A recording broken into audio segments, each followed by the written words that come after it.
Welcome back, everybody, to the Cleveland Cavaliers MyNBA series here on NBA 2K21 for the PlayStation 5.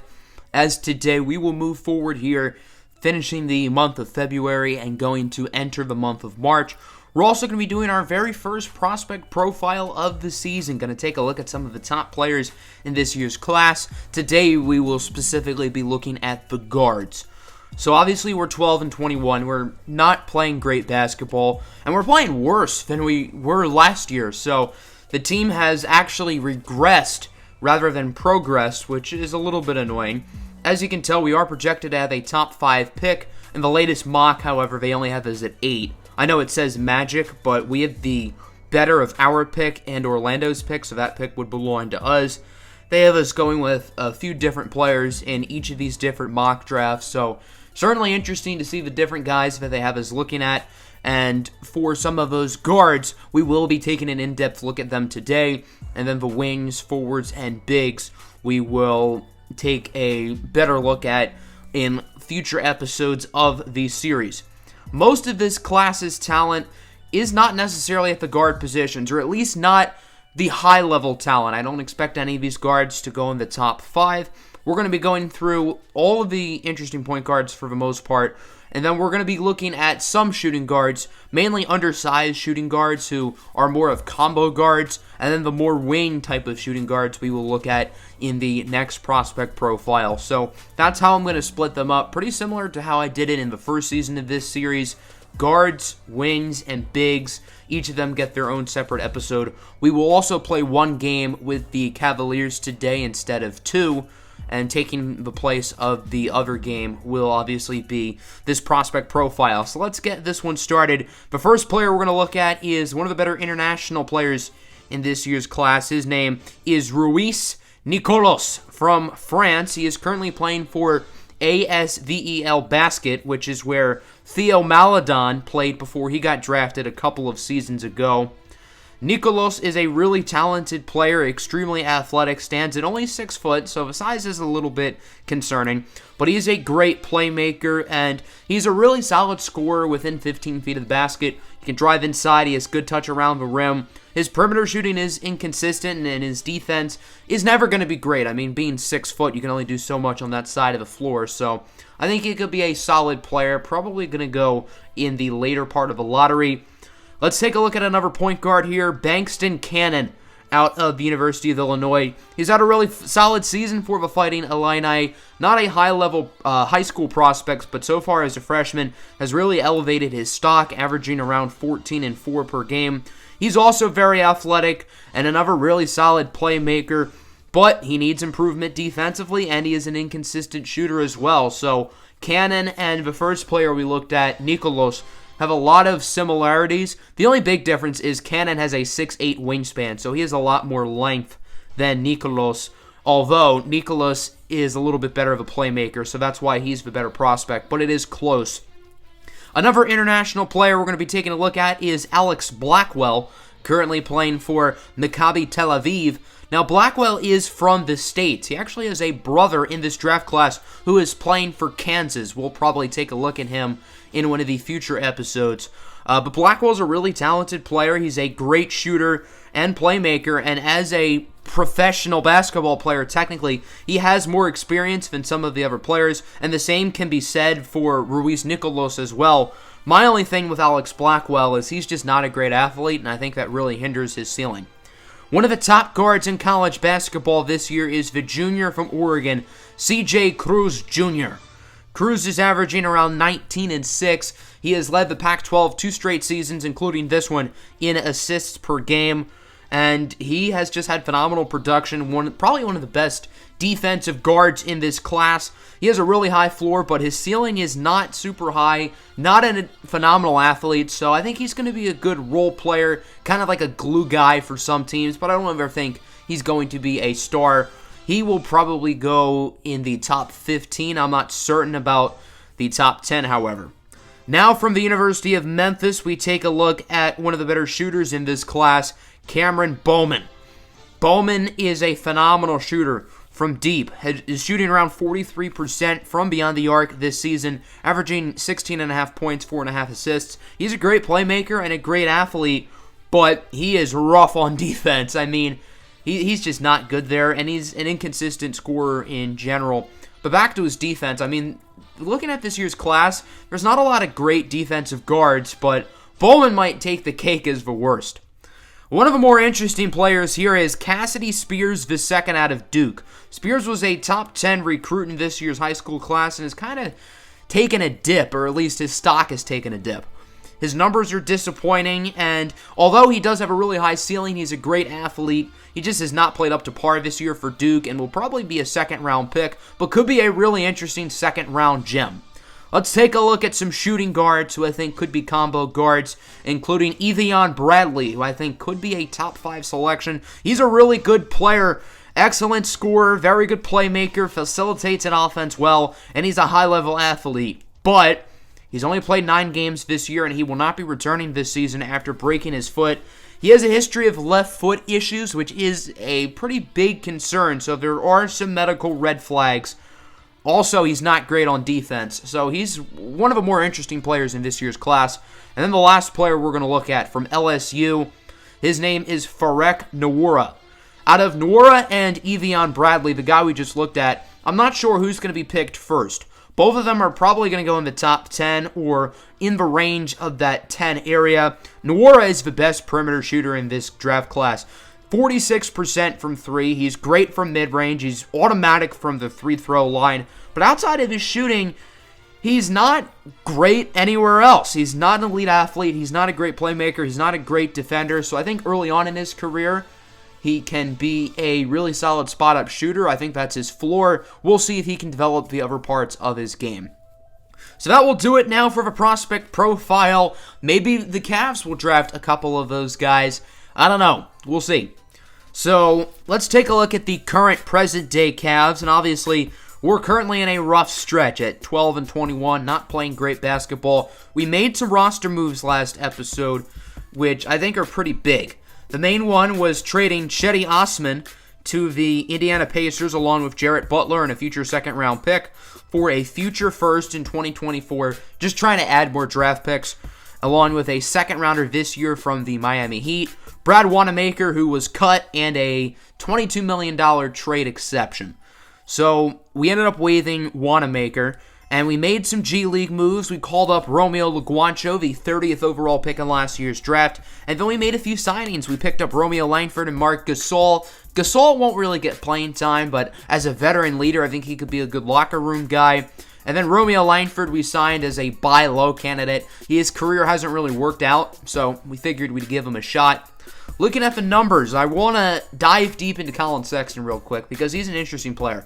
His contract is up at the end of the season, and he has played a little bit worse this year. His efficiency has gone up, but he has not been great this season. Do we want to pay him near a max contract? And that is certainly a tough question.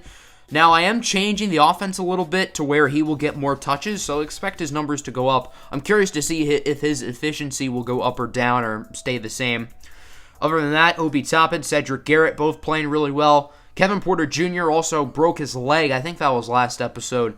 He is out for quite a bit. And then Romeo Langford and Romeo Luguancho in very limited playing time, so this is a small sample size, but both were really, really bad. So I'm very hesitant to give them minutes at the moment because neither of them have looked good at all up to this point.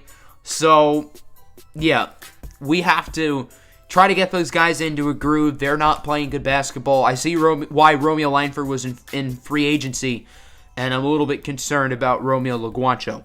So we're going to go through a lot in this episode. We're going to simulate up to March 14th in front of that Phoenix Suns game, and we're going to play here against OKC, the third game in a stretch of, I think, like 13 games we're going to go through today. So I simulated 2 against the Grizzlies and Raptors. We lose to Memphis, and then we beat Toronto. So that's fun. Now 13-22, gearing up to take on the Oklahoma City Thunder, who are a very surprising team this year, currently 18-16. But on paper, I mean, this team isn't all that talented. Led by the guards of Spencer Dinwiddie and Shai Gilgeous-Alexander, who have pretty much averaged 25 a game apiece. But the rest of his team is not great. Derek Jones, Draymond Green, and Richaun Holmes rounds out the rest of your starting lineup. It feels weird to have Draymond Green on the Thunder. I don't know how I feel about that. Let's go first quarter. Tied at 2. Not a lot of offense so far in this game, as here is Spencer Dinwiddie inside for the layup. Dinwiddie was signed this offseason by the Thunder and has been a really good pickup for them. Garrett now in the corner for Obi Toppin for 3. The Cavs with their first three-pointer of the day. 6-5 now, OKC leads as here comes the freight train. Cedric Garrett rising up, going upstairs where Grandma hides the cookies. Cavs now up 7-6. Nice pass inside for Spencer Dinwiddie. He gets the slam. That was Derek Jones with the pass. 9-10 now. It's an and one for Colin Sexton. Shai Gilgeous-Alexander did not want him to have the easy layup, so instead Sexton gets the easy layup and the extra bucket. 12-16. It looks like Cleveland is starting to figure it out a little bit as Colin Sexton connects from deep. Now it is 19-12. Cleveland's defense has been great today. There's Cam Reddish with a block on Hamidou Diallo. The Thunder get it back as Daniel Tice inside, driving past Jeremy Grant for the layup. 19-16 here. Time winding down in the first quarter. Here's Killer Cam Reddish.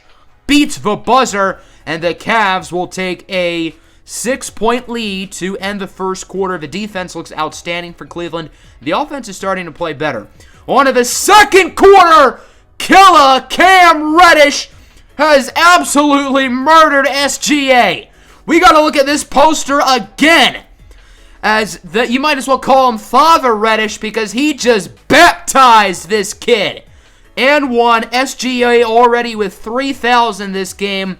What a play by Reddish as Derek Jones sends that ball into outer space.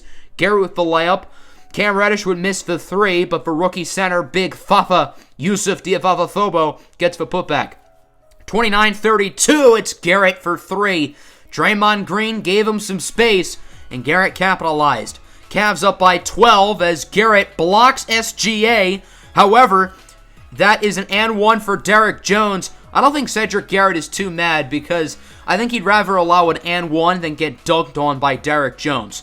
Speaking of and ones, there's Darius Garland inside for the layup. Shai Gilgeous-Alexander now with 4 fouls, and we still have 3/4 of the second quarter left to be played, so he probably will not return to this game for the rest of the half as Richaun Holmes, nice touch inside with the layup. 31-43, Cavs up. The defense is continuing to play really well, and right as I say that, Spencer Dinwiddie is left wide open for 3. 34-43. Here's Colin Sexton inside for Udoka Azubuike, getting mean with the screen. 34-45 now. Dinwiddie is left open again. Pick and pop there from Richaun Holmes, and it is now an 8-point game. 37-45. Jeremy Grant, the former OKC Thunder, inside for the dunk. 10-point lead for Cleveland now as Colin Sexton with the step back 3. Loose ball foul on Azubuike. However, the 3 will still count. 39-50 now. Schroeder passes it for Cam Reddish, who has 13 today. Cam Reddish has certainly looked really good in this game. 39-53 now, an and one for the red-hot Spencer Dinwiddie, who has had to step up with Shai Gilgeous-Alexander on the bench for foul trouble. And then look at this! A quick pass for Reddish at the buzzer. It is good, and the Cavs will take a 15-point lead. What a half off the bench for Cam Reddish. He has 16 points, and he has looked really, really good. Spencer Dinwiddie also with 16 points in this one, as the Thunder only with 41 points as a team. Let's see if they can pick it up in the second half. And we're going to open things up with a quick lob over to Derek Jones. Figured we'd see him dunk today. 45-58. Here is Luguentz Dort inside for the short shot. Probably the funnest name to say in the NBA. Luguentz Dort. Here is another nice slam, this time by Spencer Dinwiddie, who's had to put his team on his back. Thunder really clawing back into this game, only down by 7, as Shai Gilgeous-Alexander will drive in for the and one. Big Fafa is called for the foul. OKC cuts it down to 4. Richaun Holmes now going upstairs where grandma hides for cookies. What has this game turned into? A Cavalier blowout has now turned into a quick comeback for OKC. The lob from Cleveland is unsuccessful. Dort gets it back, and Draymond Green inside for the layup, and we are tied at 60. Cleveland with 2 baskets in the first 5 minutes of the third quarter. Something's got to give, right? Well, there's something. Cedric Garrett makes the 3, trying to get OKC back into it. 63 apiece now. Cam Reddish driving inside. He will get the shot. This team has been a lot better when Cam Reddish is in the game. Not only has he performed well individually, but the team just is in more of a groove when he's in. Reddish with the steal. Garrett now gets the pass and goes inside for the slam. And the Cavs offense is right back into a groove. 63-67, SGA misses. Nice defense by the former Oklahoma City Thunder guard, Dennis Schroeder. However, SGA gets it back for the putback. 65-67, it's an and one for guess who? Killa Cam Reddish, who continues to be dominant in this one. 65-70, Cavs up. Nice floater by Shai Gilgeous-Alexander with 30 seconds left to go in the quarter. As Cedric Garrett has it. Garrett gonna try to drive inside. What a nifty layup by Cedric Garrett, who has played really well down the stretch here in the third. Sexton now late drive with 1.5 seconds left before the quarter. And after a very bad start, the Cavs offense flipped a switch. However, still a good quarter nonetheless for OKC as they lead things by 5 entering the fourth. Here's Obi Toppin with it, going to pass it out for Darius Garland. And it seems like the Cavs offense is still on a roll at the moment as he will make the 3. 69-77 now. SGA with the and one. Very nice second half from Shai Gilgeous-Alexander, although he obviously is in foul trouble. That was Reddish with the foul. 74-79, another and one, this time for Sexton, who has 19 on the day. A lot of and ones from both sides, particularly the Cavs, but OKC as well. 76-82, Dinwiddie to Draymond, and the Thunder will cut the lead in half as Green makes the 3. Speaking of 3, Cedric Garrett tries to get that one. He does not. However, the rookie out of Senegal, Youssouf Diafafafobo, will put it back. Both of Big Fafa's buckets have been on putbacks. 84-81, Sexton passes it for the Rook. Youssouf Diafafafobo with the slam. 81-86, 4.5 minutes to go as Spencer Dinwiddie heaves up a prayer. It goes in, and the Thunder are now only down by 2 halfway through the quarter. Obi Toppin now for 3, and both offenses are on fire at the moment. Dinwiddie over to Rashawn Holmes, back inside for Dinwiddie. Good ball movement by OKC as they are only down by 3. Garland inside for Sexton. He gets the layup. Nice defense by Gilgeous-Alexander, but it goes in anyway. 88-93. Garland nearly gets the steal, and a nice backdoor pass for Shai Gilgeous-Alexander, who makes the slam. 90-95. Little over 2 minutes to go. Dinwiddie, what a shot! Cedric Garrett was all in his face, but he still gets it to go in anyway. 93-95. Thunder are right back in it. SGA for 3. It's good. And for probably the first time today, the Oklahoma City Thunder are on top. But that'll change right here. The rookie, Cedric Garrett with the and one. Shai Gilgeous-Alexander has now been fouled out of the game. And it is a 1-point lead for the Cavs. It will stay a 1-point lead as Garrett misses the free throw. 96-97, a minute to go. Lou Dort inside for the layup. Nice bucket by Dort, who checks into the game with SGA now being done. 98-97, Sexton no good. Obi Toppin misses the putback. Big stop for OKC. They would, however, miss it. Youssouf Diafafafobo with the rebound. Cavs here on the fast break. Nobody's inside, and Big Fafa will give Cleveland the lead with 31.4 seconds to go. OKC calls time. They need a quick bucket. Dinwiddie's shot is blocked by Youssouf Diafafafobo. Big Fafa has been clutch in the fourth quarter.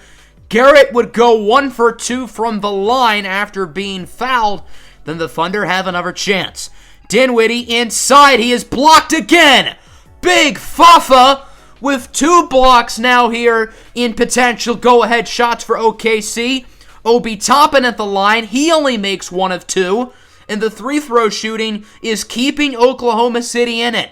They can either go for the 3 and tie it or the quick 2 as Dort misses it. Cavs trying to choose some clock. It's eventually Garland who is fouled with 4.6 seconds left. All he has to do is sink one free throw, and Darius Garland gets them both. 5-point game, Oklahoma City out of timeouts, trying to go for the quick pass as Derrick Jones heaves it from deep, and it's good. But there's only 0.3 seconds left. Cavs up by 2.